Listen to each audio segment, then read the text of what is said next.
Jimmy in Texas, any and all pronouns, is a theist and is wondering about what our conception of God looks like. Hey, Jimmy, you're talking with SR and Seth Andrews. Did we get that right? You're just kind of interested in what our understanding of God is? That sounds about right, Secular Rarity. Yeah.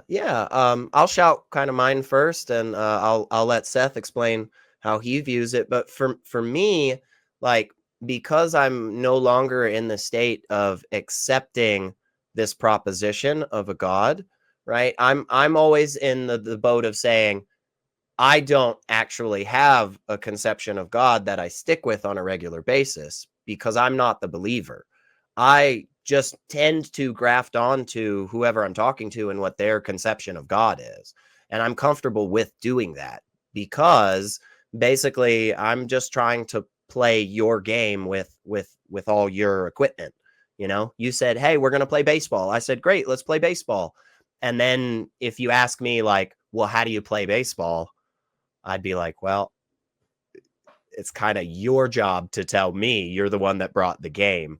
From that, though, I do take that stance, which is a little bit harder in terms of atheism, of saying that not only do I lack a belief in a deity, but every conception of God that I have ever come across, I believe does not exist because it fails in some capacity, either being logically incoherent or just not providing enough demonstration to actually accept the premise to begin with. So basically, I don't really have one. I'm comfortable with whatever definition is given to me when I'm having a conversation with someone who does believe it. Seth, what would you say on that? Are you totally the opposite direction? Do you have a particular vision of God in your mind?